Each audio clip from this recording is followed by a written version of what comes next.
목사님께서 한 달간 말씀 사역을 쉬시는 안식월을 보내시게 돼서 부목사인 제가 2부, 3부 예배 말씀을 전하게 되었습니다. 부교육자가 주일 낮 예배 말씀 전하는 기회 얻는 것이 그렇게 흔한 일이 아닌데 말씀을 전할 수 있는 기회를 주셔서 감사드리고요. 이 시간 많이 두렵고 떨리는 것이 사실이지만 선포되는 말씀 속에서 우리 주님께서 저와 여러분에게 친히 음성으로 들려주시고 말씀해 주시기를 소망합니다. 유머를 하나 하겠습니다. 유머를 하는 이유는 제가 떨리기 때문입니다.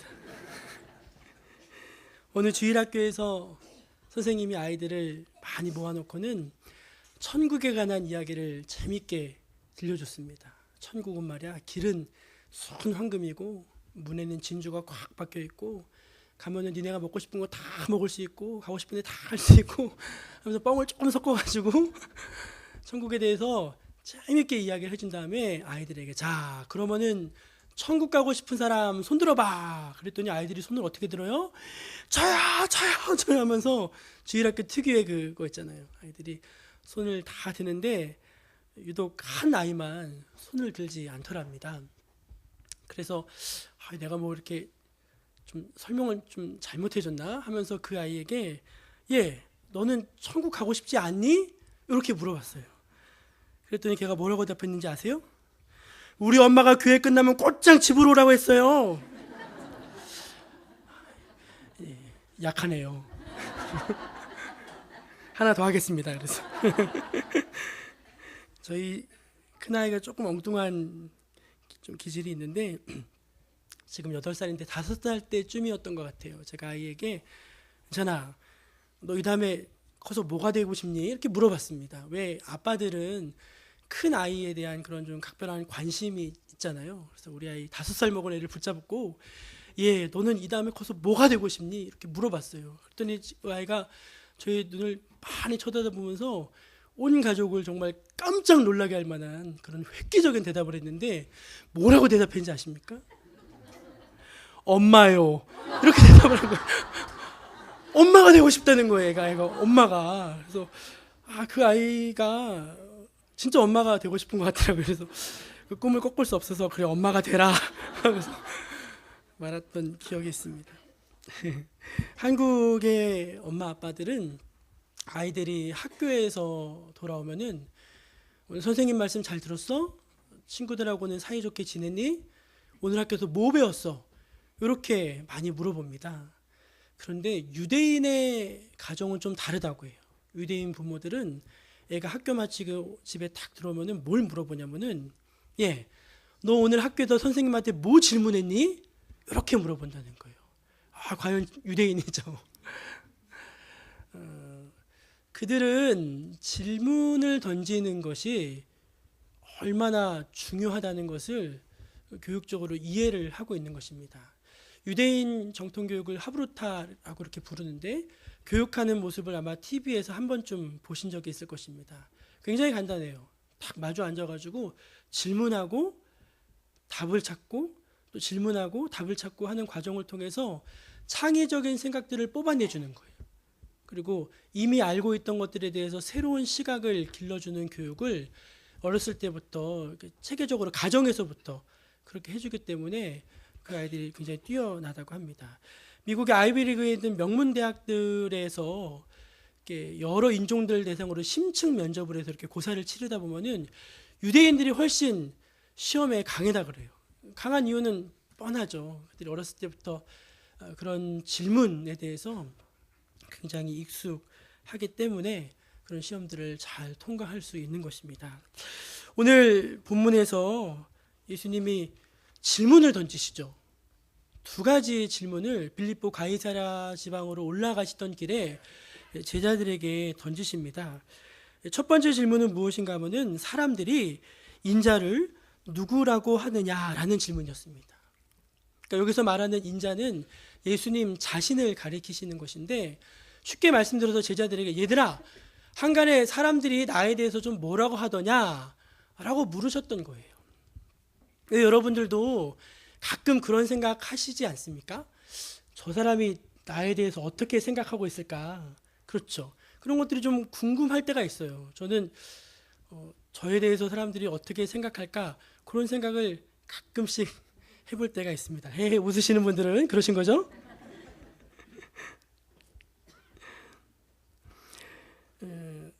당시 유대 사회에서 예수님은 가장 핫한 인물이었습니다. 그리고 모든 대화의 화제거리였어요. 이유는 간단합니다. 갑자기 유대 사회에 한 청년이 혜성같이 나타난 거예요. 그리고 말씀을 사람들에게 전하기 시작하는데 그 말씀이 이전에는 누구에게도 들어보지 못했던 아주 혁신적인 말씀이었던 거예요. 그 말씀이 사람들의 마음에 깊은 울림이 되고 그 영혼들을 깨우고 그 영혼들을 각성시키고 하는 그런 말씀으로 증거되기 시작하니까 많은 사람들이 주님의 말씀에 열광하기 시작했습니다. 그래서 주님이 말씀 전하실 때 보면요, 그 광경에 배 위에서 말씀을 전하시는데 저 주변까지 그냥 꽉 차 있는 거예요. 도대체 어떻게 그 많은 사람들이 주님 말씀을 들을 수 있었을까? 가끔은 그게 좀 궁금할 때도 있습니다. 뿐만 아니라 수많은 능력도 행하셨습니다. 달리다굼 하면은 죽었던 소녀가 벌떡 일어나고, 에바다 하면 귀먹고 어느 한 자의 그것이 이제 다 열려지고, 장님이 눈을 뜨고 앉은 배에 일어나고, 또 큰 풍랑도 잠잠해라 라는 한마디에 잠잠해지는 거예요. 아니, 세상에 이런 능력을 가진 분이 이전에 정말 보지 못했던 분이 유대사회에 딱 출연하신 것입니다. 요즘 TV를 틀면은 TV에 백선생이라는 분이 많이 등장하시더만요. 저 이렇게 TV 많이 볼 시간은 없기 때문에 가끔 이렇게 틀어보곤 하는데, 여기를 틀어도 백선생, 저기를 틀어도 백선생, 인터넷을 봐도 뭐 백선생 레시피 하면서 막 뜨는 거예요. 그렇게 TV에 많이 나오더라고요. 근데 만약에 예수님께서 지금 우리가 살고 있는 이 시대에 계셨다면은 모든 지상파 채널뿐만 아니라 종편까지 다 예수님이 나오고 있었을 것이다. 저는 그렇게 확신합니다. 왜냐하면은 예수님만한 분이 역사 이래로 없었기 때문에 그런 것이죠. 그래서 사람들은 예수님을 사이에 두고 서로 의견이 분분했습니다. 분명히 예수님을 보면은 평범한 분은 아니에요. 뭔가 하늘의 신령한 기운을 가지고 이 땅에 오셨고 많은 능력을 행하시기 때문에 뭔가 평범한 분은 아니신데, 예수님 자신의 말씀대로 하나님의 아들이시라고 믿고 고백하고 인정하기는 뭔가 꺼리낌이 있었던 거예요. 예수님이 내가 하나님의 아들이다라고 말씀하시는데 그 하나님의 아들이라는 그 말씀을 받기에는 아직 그들의 믿음이 너무나 연약하고 부족했다는 것입니다. 그래서 사람들 사이에서 어떤 소문이 막 돌기 시작했냐면은 예수님이 세례 요한이라는 거예요. 세례 요한. 그리고 예수님을 환생한 엘리야다 이렇게 말하기 시작하는 거예요. 예수님이 능력을 많이 행하셨잖아요. 실제로. 그러니까 구약에 가장 많은 능력을 행했던 선지자가 엘리야거든요. 그러니까 예수님이 엘리야가 환생한 그 인물이다라고 말하는 사람들이 있었고, 어떤 사람은 예레미야다 이렇게 말하는 사람도 있었습니다. 예레미야는 그 민족을 사랑해서 눈물의 예언자였잖아요. 예수님의 열정적인 사역의 모습을 바라다 보면서 예레미야 선지자다라고 말하는 사람이 있었고, 어쨌든 분명히 하나님이 보내서 오신 사람이라는 거예요. 그런 의견들이 많았습니다. 여기까지는 그래도 예수님에 대해서 우호적이고 긍정적인 평가를 내렸던 사람들 반면에, 반대로 예수님에 대해서 막말을 하는 사람들도 많았어요. 뭐라고 얘기했냐면 예수님이 미친 사람이다 이렇게 말했어요. 예수가 미쳤다. 누가 말했어요? 가족과 친족들이 예수님 보고 미친 사람이라고 했어요. 그래서 예수님을 미치광이로 이해한 사람이 있었고, 또 어떤 유대의 지도자들은 예수님이 이 귀신 편에 선 사람이라는 거예요. 귀신. 무슨 말이냐면은 예수님이 귀신의 왕 바알세불을 힘입어서 이런 능력을 행한다는 거예요.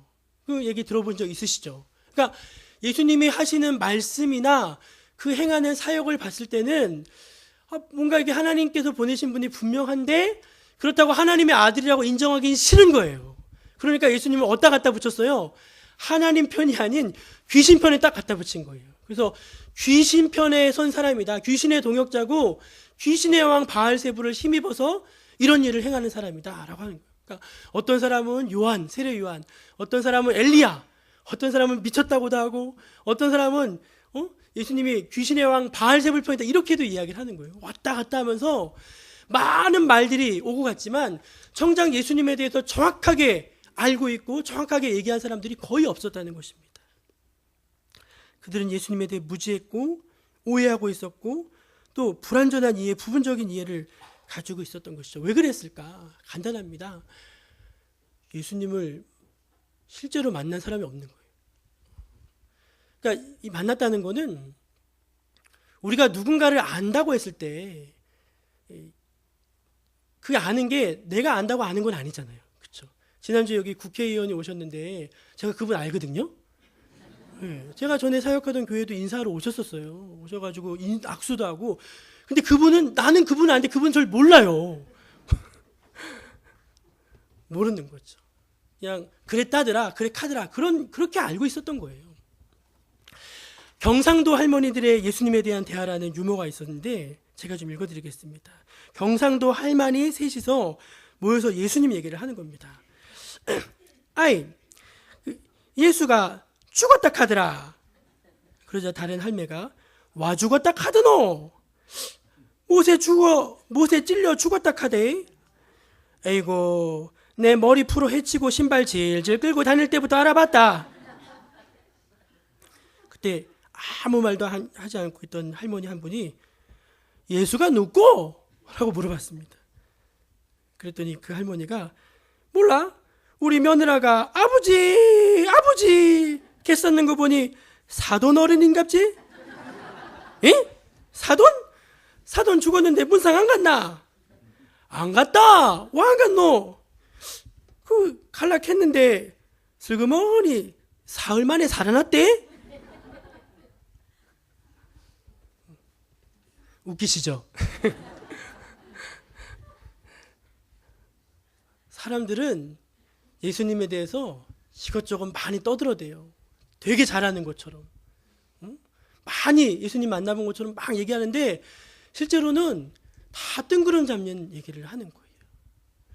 여러분, 지금 사람들이 예수님에 대해서 관심을 가지고 있을까요? 별로 관심이 없을까요?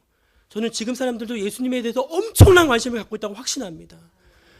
왜 그런가 하면 여러분, 최근에 소설 가운데 가장 많이 세계적으로 팔린 소설이 다빈치 코드라는 책이에요. 댄 브라운이라는 사람이 쓴 책인데 이 이야기의 중심 인물이 누구냐면은 누구죠? 예수님이세요. 예수님. 그런데 그 예수님에 대해서 아주 왜곡된 이야기들로 막 소설을 써놓은 거예요. 상상해서. 근데도 이 책이 엄청나게 팔려나가고 영화로도 만들어지고요. 아주 공전의 히트를 쳤어요. 왜 그런가? 잘못 안 좋게 생각하면은 그냥 안 좋은 거지만 자세히 그 내면을 들여다보면은 여전히 사람들은 예수님이 누구신지에 대해서 관심이 있다는 거예요. 예수님이 이 세상에 오셔서 어떤 일을 하셨는지 알고 싶어 한다는 거예요. 그래서 예수님에 관한 이야기들이 나오면은 그렇게 사람들이 마음이 끌리고 관심을 갖게 되는 것입니다. 그런데 정작 예수님에 대해서 사람들은 무지한 것이죠. 그래서 예수님은 또 한 가지의 질문을 제자들에게 던지십니다. 그래, 사람들은 그렇다 치고 너희는 나를 누구라고 하느냐? 그게 예수님의 두 번째 질문이었습니다. 사실 첫 번째 질문은 예수님께 그리 중요한 질문이 아니었습니다. 사람들이 예수님에 대해서 미쳤다고 하든 뭐 엘리야라고 하든 귀신의 왕 바알세불 편이라고 하든 예수님은 별로 관심이 없으세요. 거기에 대해서. 뭐에 대해서 예수님 관심이 있느냐?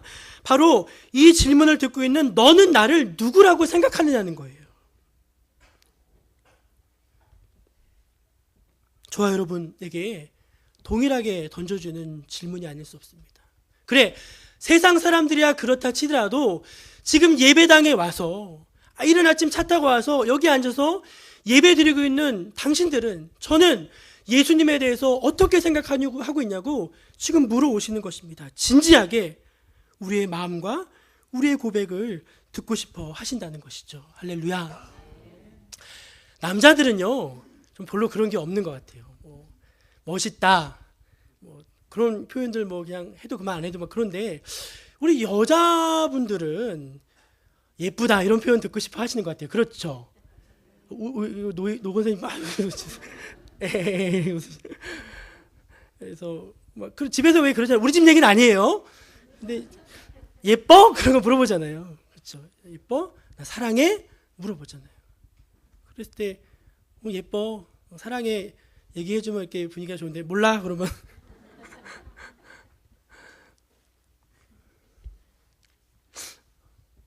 예수님이 한 번쯤은 우리의 진심 어린 마음에 대해서 듣고 싶지 않으실까요? 우리가 등산하다 보면 어느 산에나 있는 고개가 있습니다. 그 고개를 일컬어 무슨 고개라고 하냐면 깔딱고개라고 합니다. 깔딱고개. 숨이 깔딱 넘어갈 때까지 이렇게 턱 밑까지 차오르는 고개가 있는데 이 산은 그냥 대부분의 산들에 다 있어요. 지리산에도 있고 다 있어요. 깔딱고개. 그리고 그것을 넘어가야 정상에 이르게 되는데 여러분, 우리가 영적인 삶을 살고 영적으로 충만하고 영적으로 승리하고 영적인 고지를 점령하기 위해 넘어야 될 깔딱고지가 있는데 그게 바로 오늘 바로 이 질문이에요. 그 질문이 뭡니까? 너희는 나를 누구라고 생각하느냐라는 이 질문이라는 것입니다. 할렐루야. 그동안은 시골에 계신 부모님이 아들아 제발 교회 좀 나가라 해서 부모님 때문에 그냥 억지로 나와준 거예요. 집에 있는 집사람이 제발 교회 좀 나가라고 해서 그냥 억지로 등 떠밀려 나온 거예요. 남편이 교회 좀 나가라고 해서 나온 거예요. 부모님이 용돈 주니까 교회 좀 가라 해서 교회 온 거예요. 교회 오면 건강 찾는다고 해서 교회 온 거예요. 교회 오면 돈 많이 벌고 축복받고 그런다고 해서 교회 온 거예요. 그런데 주님이 뭐라 말씀하시냐면은 언제까지 그렇게 다닐래? 라고 물어보시는 거예요. 그러면서 뭐라 하시느냐? 너희는 나를 누구라고 생각하느냐? 라고 지금 저와 여러분에게 묻고 계시다는 사실입니다. 신앙 고백을, 참된 신앙 고백을 듣고 싶어 하신다는 것이죠. 근데 여러분, 고백이라는 게요, 그냥 나오는 것은 아닙니다. 그렇죠. 여러분, 누군가에게 사랑을 고백해 본 적 있을 것입니다. 뿐만 아니라 죄를 지어가지고 잘못한 것을 고백한 적도 있으실 거예요. 그러면 그때 우리 마음이 어떠신가요? 10번도 더 뒤집어집니다. 고백을 할까? 지금 타이밍이 맞을까? 그 사람이 정말 날 좋아할까? 그리고 이 사람이 그렇게 고백을 해도 될까 하면서 마음이 왔다 갔다 고백하기도 하죠. 애들 같은 경우는 고백하면 혼내지 않을까 하는 그런 고민으로 왔다 갔다 하는 많은 고민과 갈등과 번민 속에서 비로소 마음에서 우러나와서 하는 게 뭐예요? 고백이에요. 그 고백을 지금 주님께서 저와 여러분에게 듣고 싶어 하신다는 것입니다. 할렐루야. 우리가 복음서를 읽다 보면은 이 신앙 고백에 관한 기사가 3번 나옵니다. 3번. 마태복음에 나오고 누가복음에 나오는데 재밌는 거는 초반부에는 이 신앙 고백이 안 나와요. 어디서부터 나오느냐? 중반부나 중반을 조금 넘어선 다음에 신앙 고백이 나와요. 마태복음에는 16장에 나오고 마가복음 8장에 나오고 그리고 누가복음에는 9장에 신앙 고백이 나옵니다. 왜 중반부를 넘어서서 신앙 고백 기사가 실려 있느냐? 간단해요. 신앙 고백이 그냥 하루아침에 오늘 만나서 내일 나오는 게 아니라는 거예요. 예수님과 함께 시간을 보내고 예수님이 누구신지 고민을 해본 사람들, 정말 그분이 하나님의 아들일까? 그렇다면 그분이 왜 나 같은 사람을 위해서 십자가에 달려 죽으셨을까? 의심하고 회의를 해봤던 사람들, 예수님이 나를 위해서 십자가에 달리신 게 분명하다면은 왜 나는 이렇게 지금도 죄의 유혹 가운데 흔들릴까? 왜 그분의 사랑에 이렇게 흔들릴까 하면서 마음 졸여봤던 사람들, 그런 상황 속에서 나오는 것이 뭐라는 거예요? 바로 신앙의 고백이라는 것입니다. 할렐루야. 여러분, 예수님은 우리가 진정성 있는 신앙을 고백하기를 원하십니다. 주님, 제가 죄인입니다. 저는 100% 틀렸고 주님이 100% 맞습니다. 주님, 지금 생각해 보니까 저는 한 번도 주님을 사랑해 본 적이 없습니다. 그런데 주님께서 저를 사랑하셨다는 것을 오늘에서야 알게 되었습니다. 라고 터져 나오는 게 고백이라는 거예요. 주님, 저는 구원에 확신이 없었습니다. 그런데 예수님의 이름이야말로 모든 믿는 자에게 구원을 주시는 하나님의 능력이라는 것을 제가 이제야 깨닫게 되고 믿게 되었습니다. 라고 고백하는 것이 참된 믿음의 고백이라는 것입니다. 제가 예전에 전도폭발 훈련에 임상 훈련을 갔을 때 남서울 은혜교회였던 것 같아요. 거기서 오셨던 한 권사님이 70 가까이 되신 분인데 이런 간증을 하셨습니다. 제가 40년 넘게 신앙생활하고 예수 믿었습니다. 교회에서 일도 많이 했습니다. 교사도 오래 하고요, 성가대도 하고요, 권사회장도 하고 뭐 안 해본 게 없습니다. 그런데 지금 제가 여기 와서 생각해 보니까 그거 다 제가 좋아서 한 거더라고요. 그렇게 고백을 하시는 거예요. 주님이 기뻐하시는 걸 하는 게 아니라 내가 좋아서 그 일을 해왔다는 것입니다. 그 고백을 듣고 그 안에 있던 분들이 얼마나 마음을 함께 찔려하면서 같은 주님에 대한 고백을 했는지 모릅니다. 사랑하는 성도 여러분, 한 얘기가 있습니다. 부모님을 속 많이 썩이던 아이가 있었는데요, 이 아이 엄마가 찬양을 좋아해서 늘 집안에서 찬양을 부르는 걸 즐겨하는 그런 엄마였습니다. 아빠도 예수님을 아주 완벽하게 잘 믿으시는 분은 아니지만 그런대로 주일 성수를 잘 하시는 그런 아빠였습니다. 근데 이 아이에게 한 가지 불평과 마음의 원망이 있었는데, 그게 뭐냐면은 자긴 주일날 더 자고 싶은 거예요. 친구들도 좀 만나러 놀러 가고 싶은 거예요. 그런데 부모님이 교회 가라고 하니까 가기 싫은데 억지로 그동안 참고서 교회를 갔던 거예요. 마음엔 싫은데. 그러던 어느 날 이 아빠가 사업이 어려워지게 됐습니다. 집에 가니까 막 딱지 같은 게 다 붙기 시작하고 집안의 분위기가 점점 어두워져 가는 거예요. 가족들 사이에도 말이 없어지고 그냥 집안이 침울해져 갔어요. 잘 살던 집도 더 반지하 단칸방으로 이사를 하게 됐고, 뭐가 좋겠어요, 인생에. 아직 고등학생이지만. 어느 날 이 학생이 이제 학교를 마치고 집으로 왔는데 문을 이렇게 빼꼼히 삥 열었어요. 근데 엄마가 이 설거지를 부르면서 찬송가를 부르고 있는 거예요. 그 찬송가 79장, 주 하나님 지으신 모든 세계, 그 찬양을 부르고 있었어요. 어떻게 불렀을까요? 주 하나님 지으신 모든 세계 이렇게 막 그냥 불렀죠. 엄마가 찬송을 그냥 늘 흥얼흥얼 거리는 분이었으니까 찬송을 부르면서 막 설거지를 하고 있는데, 평소에는 그 찬양의 가사가 한 번도 마음에 와닿고 귀에 들려본 적이 없었어요. 근데 그날따라 그 찬양의 가사가 다 들려오기 시작하는 거예요. 주 하나님 지으신 모든 세계 내 마음속에 그리워볼 때, 하늘의 별 울려 퍼지는 뇌성, 주님의 권능 우주에 찾네. 주님의 높고 위대하심을 내 영혼이 찬양하네.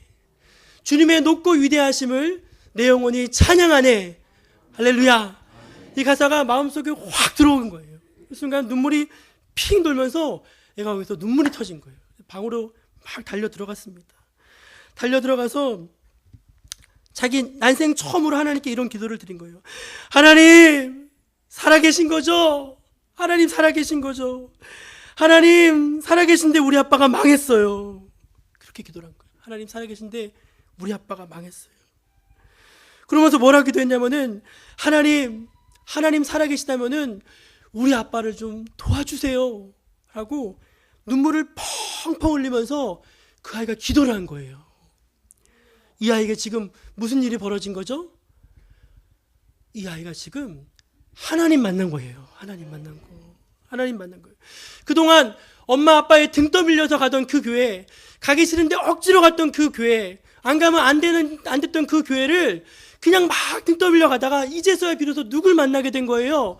살아계신 하나님을 만나게 된 줄로 믿습니다. 그리고 그 아이에게 무슨 일이 벌어졌는가? 이 아이가 변하기 시작하는 거예요. 교회도 억지로 갔는데 이제 즐거운 마음으로 가게 됐고요. 공부도 열심히 하고 부모님 말씀도 더 잘 듣는 거예요.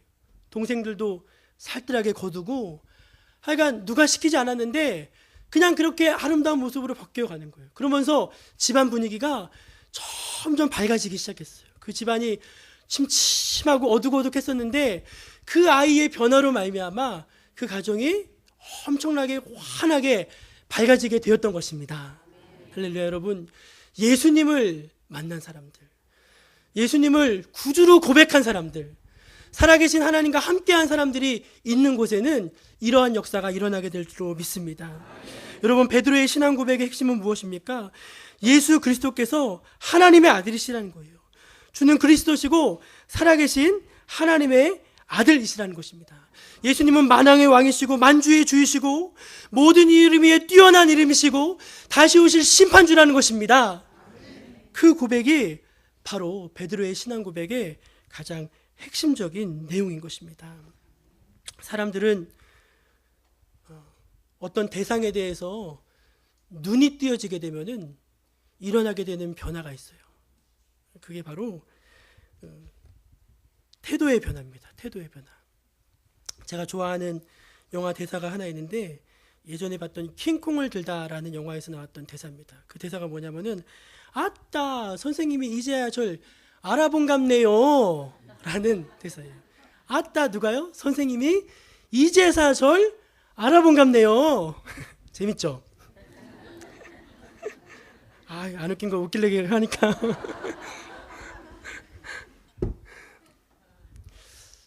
우리가 어떤 분에 대해서 눈이 띄어지게 되면은 점점 처음에는 같은 레벨인 줄 알았다가 태도가 달라지게 되어 있어요. 그건 분명한 일입니다.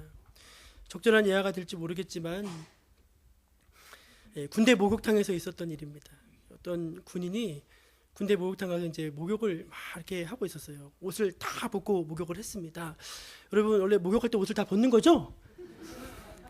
목욕을 하고 있는데 옆에서 어떤 사람이 목욕을 하면 계속 봐가지고 물을 막 찌끄는 거예요. 찌끄는데 물이 얼마나 튀는지 여간 신경 쓰이다가 화가 버럭 나가지고 야 이 사람아 무슨 목욕을 그따위로 해 하면서 막 한바탕 질른 거예요. 그랬더니 그 사람이 굉장히 미안한지 꼬리를 쫙 감추면서 아유 죄송합니다 하면서 고개를 10번을 숙이고 저쪽에 가서 목욕을 하더라는 거예요. 그래서 이제 목욕을 다 끝내고 나왔어요. 이 사람도 나오고 그 사람도 같이 나왔는데 공교롭게도 이 라카 번호가 이 사람은 88번, 이 사람은 90번이었던 거예요. 근데 갑자기 상황이 역전되는 일이 벌어졌어요. 뭐냐면은 그 소리를 버럭 지른 사람이 계속 이 계급장을 감추는 거예요. 이렇게 계급장을 감추고 모자를 막 이렇게 막 주머니에 꿀로 쓰고 막 뭔가 이렇게 막 부끄러워하는 거 있잖아요. 그런데 그 90번 사람은 왜 그러세요? 왜 그러세요? 하면서 막 장난을 치는 거예요. 이게 무슨 상황인지 여러분 이해가 되시죠? 예. 그 아까 욕을 실컷 한 사람은 중사였고요. 계급이. 욕을 실컷 들어먹은 사람의 계급은 대위였어요. 대위. 그러니까 가슴이 철렁한 거예요. 그래서 그냥 감추고 막 하다가 나가기 전에 무릎을 탁 꿇고 중대장이 잘못했습니다 하면서 싹싹 빌고 목욕탕에서 나왔다는 거예요. 좋은 예가 됐었는지 모르겠지만 여러분 바로 이와 같은 것입니다. 예수님이 진정 누구신지를 알면은 내 태도가 바뀔 수밖에 없는 거예요. 나의 삶의 목표가 바뀔 수밖에 없는 거예요. 내가 살아가는 방법이 바뀔 수밖에 없는 거예요. 왜? 예수 그리스도를 아는 지식이 가장 고상하기 때문인 것입니다. 빌립보서 3장 8절에 사도 바울이 말하기를 내 주 그리스도 예수를 아는 지식이 가장 고상함이라 라고 했습니다. 왜 우리가 비리비리하게 사는가? 왜 그렇게 못나게 사는가? 왜 그렇게 질척대며 사는가? 간단해요. 예수님을 아직 잘 모르는 거예요. 그리고 그분에 대한 확실한 믿음의 고백이 없기 때문에 그렇게 질척대는 인생을 살아가는 것입니다. 예수님을 알고 예수님을 믿음으로 고백할 때 그 인생이 변화가 될 줄로 믿습니다. 예수님을 알고 예수님을 고백할 때 위대한 인생으로 바뀌어지게 될 줄로 믿습니다. 예수님을 알고 예수님을 참으로 고백할 때 모든 것을 가진 사람이 될 줄로 믿습니다. 우리가 지식이 미천하죠. 말씀을 준비하다 보면 아는 게 부족하고 참 많은 것들을 느끼게 되는데 예전에 분들은 학교 많이 못 다니신 분들도 많잖아요. 그렇죠? 제가 이전에 했던 교회에는 한글 학교가 있었어요. 한글 학교. 왜 한글 학교가 있냐면은 성경을 우리말로 읽지 못하시는 어르신들이 꽤 많이 있었어요. 그래서 신방 가서 이렇게 말씀드리면은 한글 좀 깨치고 싶은데 부끄러워서 못 가시겠다는 거예요. 부끄러워서 이 나이에. 그럼 제가 손을 콕 붙들고 그분께 이렇게 말씀드리면 집사님 괜찮아요. 안 배워도 괜찮아요. 예수님이 하나님의 아들이신 거 아시죠? 그러면 네 그래요. 예수님이 하나님의 아들이신 걸 믿으시죠? 그러면 네 아멘 그래요. 그럼 no problem 아무 문제 없어요. 아무리 박사가 되었다 하더라도 아무리 세상에 많은 지식을 가졌다 할지라도 이거 모르면 꽝입니다. 그러나 아무것도 모르는 미천한 사람이라 할지라도 예수님의 하나님의 아들이심을 알고 있고 믿고 있고 고백하고 있다면은 그는 모든 것을 안 사람인 줄로 확신합니다. 우리 주님께서 천국 문 앞에서 저와 여러분에게 딱 한 가지를 물어보십니다. 얘야, 내가 너를 왜 이 천국에 들여보내 주어야 하지? 라고 물으실 것입니다. 그때 뭐라고 대답하시겠습니까? 저는 이렇게 대답할 것입니다. 주는 그리스도시고 살아계신 하나님의 아들이십니다. 나는 그 예수님을 나의 구세주로 믿습니다. 그러면 천국 문이 활짝 열리는 거예요. 활짝 열리는 거예요. 그러면 천군 천사들과 함께 제가 기쁨으로 거기에 들어가게 되는 것이죠. 이제 말씀을 정리하면서 우리 마지막 절 16장 17절 말씀을 한번 같이 읽겠습니다. 16장 17절 마지막 절, 오늘 본문의 마지막 절입니다. 같이 읽겠습니다. 시작. 예수께서 대답하여 이르시되 바요나 시몬아 내가 복이 있도다. 이를 내게 알기는 하늘에 계신 내 아버지시니라. 아멘. 저 여러분 모두가 예수님께 참된 믿음의 고백을 드릴 수 있기를 간절히 소망합니다. 예수님을 가깝게 모시고 있었지만 끝까지 예수님에 대해서 고백하지 못한 한 사람이 있습니다. 가룟 유다입니다. 가룟 유다. 제가 생각하기에는 역사상 가장 불쌍하고 안타까운 사람은 가룟 유다라고 생각합니다. 예수님을 그렇게 가까이 모시고 듣고 체험하고 했음에도 불구하고 끝까지 예수님을 믿지 못했던 그 불행한 인생, 우리 가운데는 한 사람도 없어야 될 줄로 믿습니다. 그런데 여러분, 우리가 어떻게 예수님을 이렇게 주는 그리스도시고 살아계신 하나님의 아들이라고 고백할 수 있겠습니까? 하나님의 은혜로 되어지는 것입니다. 바요나 시몬아 이것을 내게 알게 하니 내 혈육이 아니고 하늘에 계신 내 아버지시다 했습니다. 하나님 아버지께서 우리를 사랑하심으로 하나님의 그 사랑의 열심으로 우리에게 당신의 그 진리의 빛을 계시해주고 열어주시게 되는 것입니다. 그러므로 기독교는 처음부터 끝까지가 다 은혜인 거예요. 다 은혜. 하나도 인간의 공로가 개입할 틈이 없는 것입니다. 다 온전히 은혜인 줄로 믿습니다. 우리 교회가 지향하는 비전과 꿈이 있습니다. 건강한 토양 위에서, 영적으로 건강한 든든한 토양 위에서 하나님을 예배하는 예배자들로 이 자리가 가득 메워지게 되는 것입니다. 우리는 그날이 오게 될 줄로 확신하고 함께 달려가야 될 줄로 믿습니다. 그 하나님 예배하는 그 사람들이 누구냐? 주는 그리스도시고 살아계신 하나님의 아들이십니다 라고 고백하는 그 영혼 한 사람 한 사람이 이 자리에 가득 채워져서 우리가 주님을 예배할 때 하나님께서 영광을 받으시고 우리 교회 가운데 든든하고 소망 있는 미래가 있게 될 줄로 확신합니다.